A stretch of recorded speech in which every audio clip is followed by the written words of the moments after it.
Hey guys, it's Blacksmith92 here, and we are back in the Tekkit server world, back in my home base, and today we're going to be building an overclocker factory. And unlike the other overclocker factory build that I did, I'm going to actually show you how to build it step by step. So this might take a while, it'll probably take a few episodes, but why waste more time? Let's get started.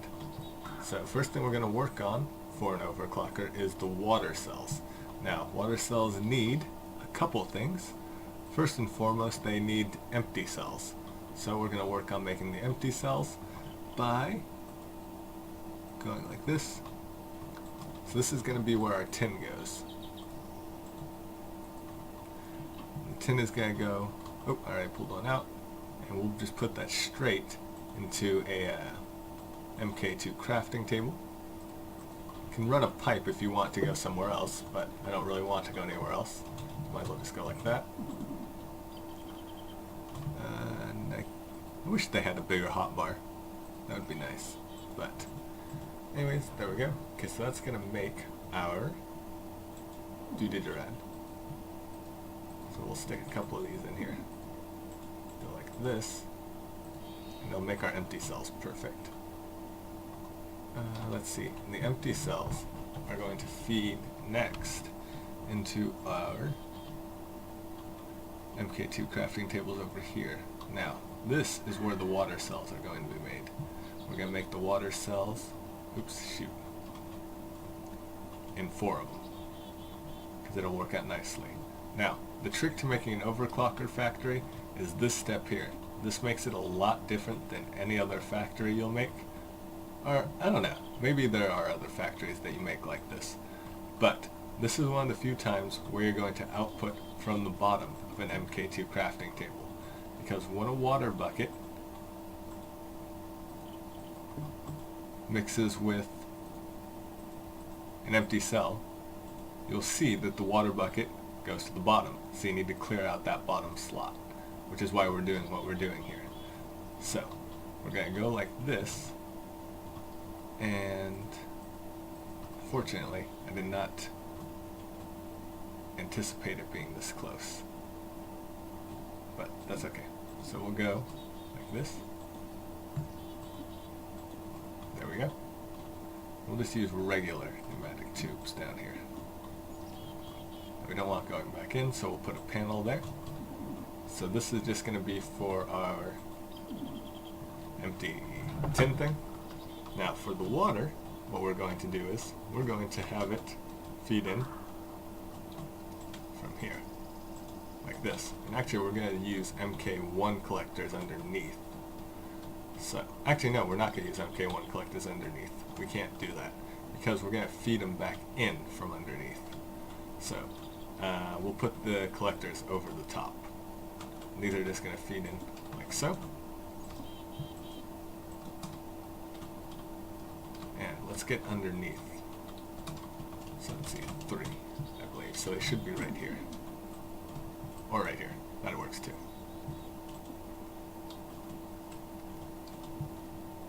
Now, unfortunately, I forgot to grab the paint. But if you've seen any of my videos, you know how much I absolutely love paint. And I only use green and black. Green because it's my favorite color. Black because it's different than green, so the pipes don't connect. So let's run off and go get the paint, because I'm pretty sure I know where I left it. Oops. So let's see if I can get it down here.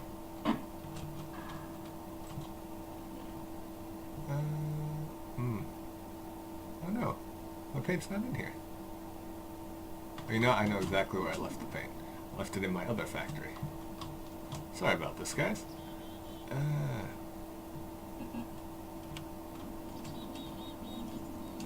So it'll either be in this factory or the lamp factory. I think it's in the lamp factory, to be honest. Yeah, it looks like it's in the lamp factory. There's my paint bucket. We'll toss that. Bring this. Unfortunately, I'm out of black paint, apparently.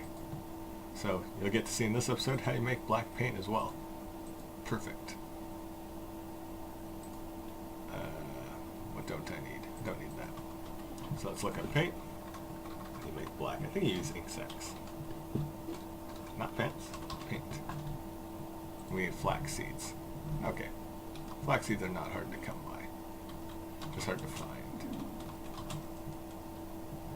Alright, then squids. If we were at my old base, squids would be no problem. But since we're here, we got no squids. So hopefully I have some ink sacs in here. If not, I'll probably have to cut the video short in a second while I go get those. So. Alright, looks like we're going to cut the video short for a minute. I will be back in just a second, so I'll see y'all in a moment. Alright, so we are back. And I got the paint, so we're going to make use of that. There we go. And this is almost dead, but...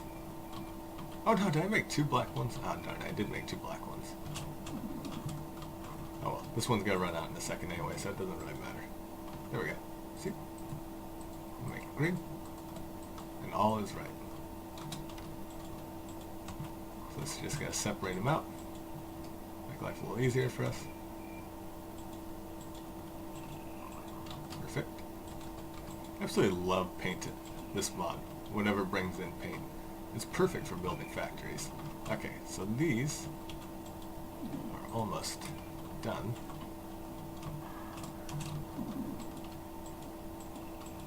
Oh, and one thing. When I was gone, I actually did get some energy level 1 collectors.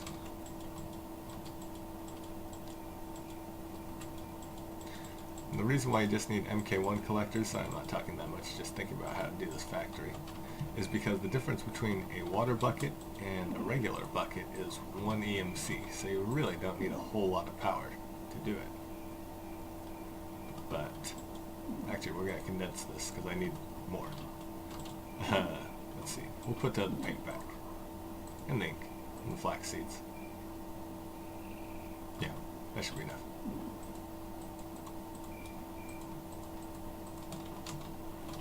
Alright, there we go.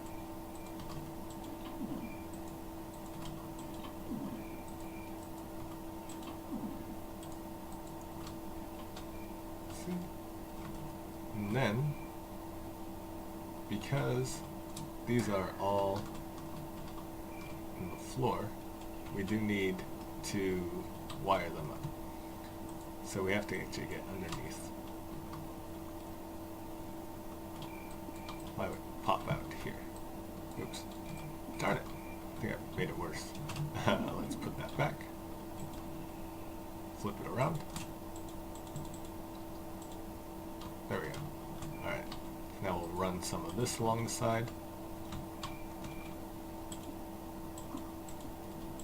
Actually, you know what we can do? We can just replace this one piece, or these, actually just this one piece. Well, we'll go like this, forget it. And what we'll do is, we will take advantage of these. Shoot, no, don't lose those. This is going, yes, that's how we're going to do it. Perfect.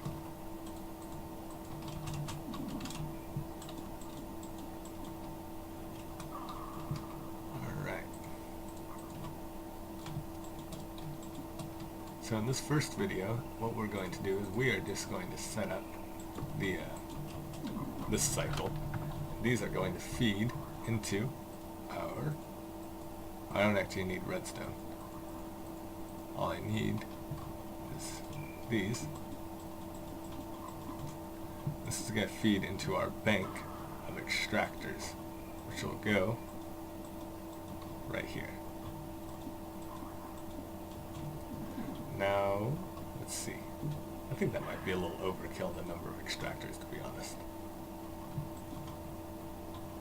We'll get rid of this. We don't need this last one. Alright, so all of our extractors are going to go here. 1, 2, 3, 6. Yeah, 6 should be plenty. And we'll put the wiring down here. 1 does not go there. We'll just have 5. 5 should be plenty. Maybe not. Who knows? I have no idea, to be honest. But we can always add more later. So go up to the ceiling. Let's see. And they'll connect to these. Oops.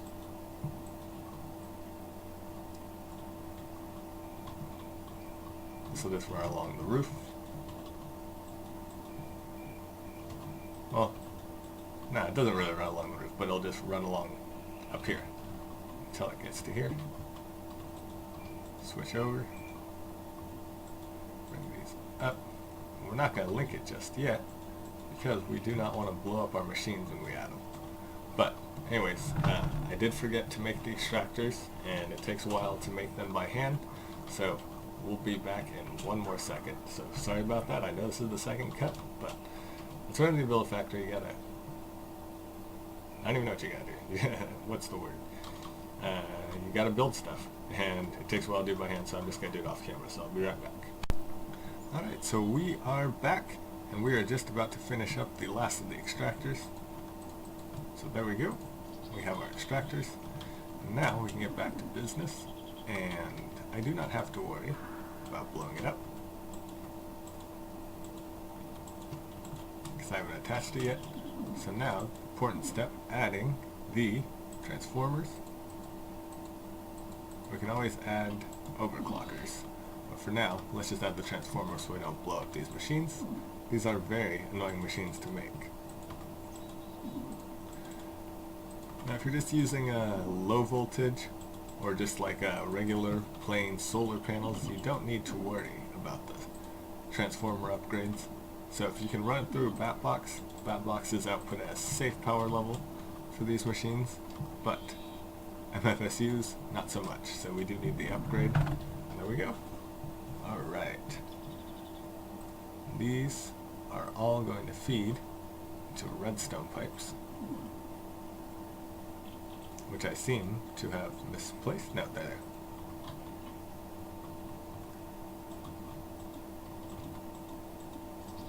Final step is going to be going into here. So I think today what we're going to do is we're just going to worry about getting this part of the machine working. It's going to feed into here because to make an overclocker, what do you need? You need coolant cells. Please don't crash. So you need coolant cells, copper cable, and an electronic circuit. So next video we'll work on the electronic circuit part, but for today let's see if we can get this baby fired up.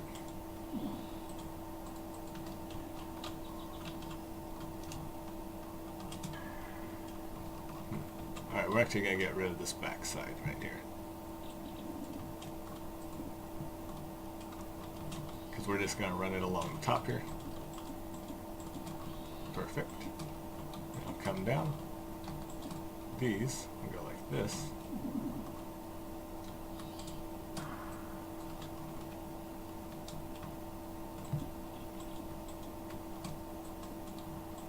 We're going to wrap it around. We're going to connect it with this.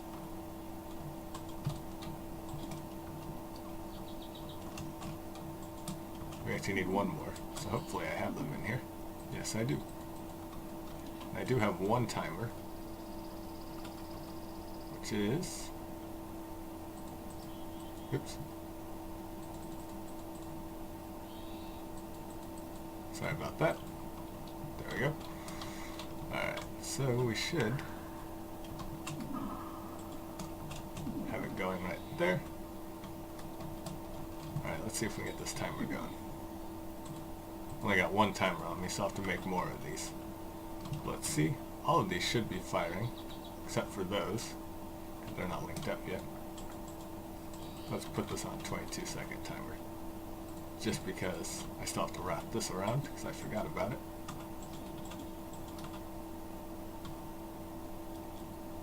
Yeah, we can just make them go over the top, why not?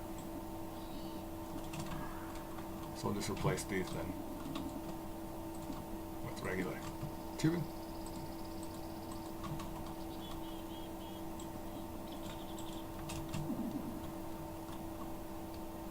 Alright, so, oh, I forgot I have to attach the MK1 collectors, which I do have, by the way. for now, in the future, or just off video, I'm going to just make a incinerator, and they'll just run straight into the incinerator, because this factory is not ready to go yet. So there we go. Alright, let's reduce this down to a more realistic 5 seconds. So this one is set up correctly.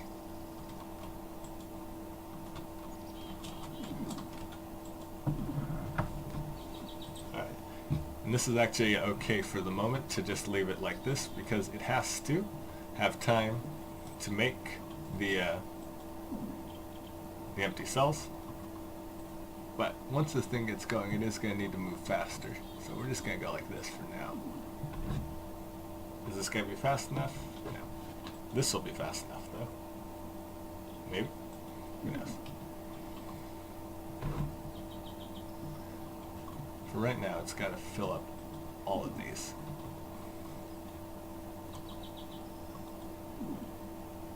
So let's see. This one should be going in a perpetual cycle, if I'm not mistaken. And I am mistaken. So, let's add one of these to each one.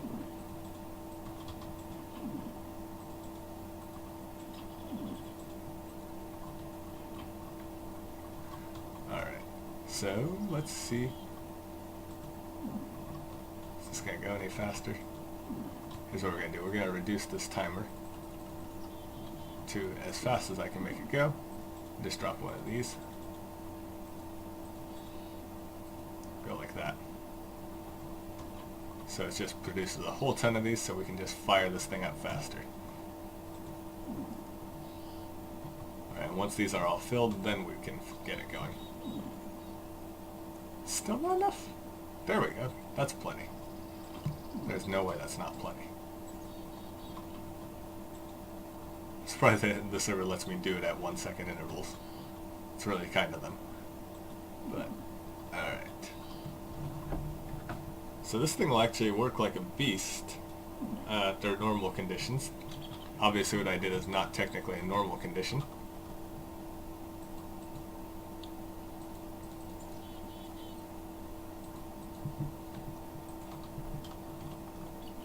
So let's see. That's almost filled.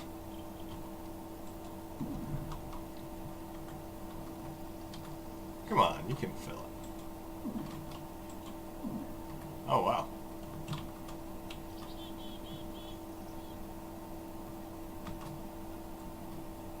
Oop, a little bit of lag there. Alright, so this one's almost full. Which means this one's almost full. Oh, that one is full, okay. So soon they'll start pouring into this last one, and then we'll be good to go.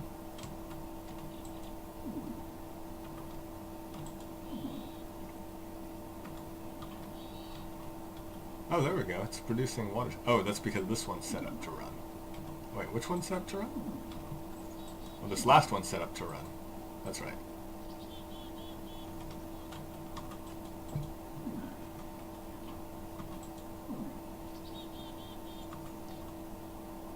Alright, so let's see. So the reason why I stopped it is just because I need a second to catch up. Alright. There we go. Since now we're going to actually set it up properly, like this. We can take a second and go below and see exactly how this works. Oops. Those are cheap, so it's okay.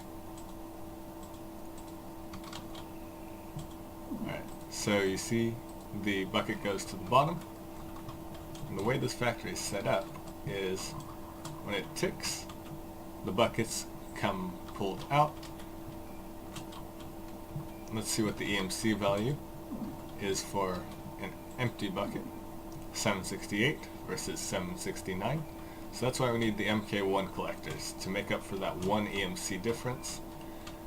And then all the water cells are just going to pour into this extractor, and once this extractor fills up, it'll move to the other extractors.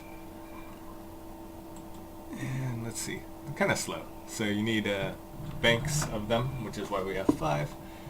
And we can also add overclockers later. But for now, let's see it pump out. We've got our first coolant cell. So, we are on our way to having an overclocker factory. Step 1, and this is probably the most complicated part.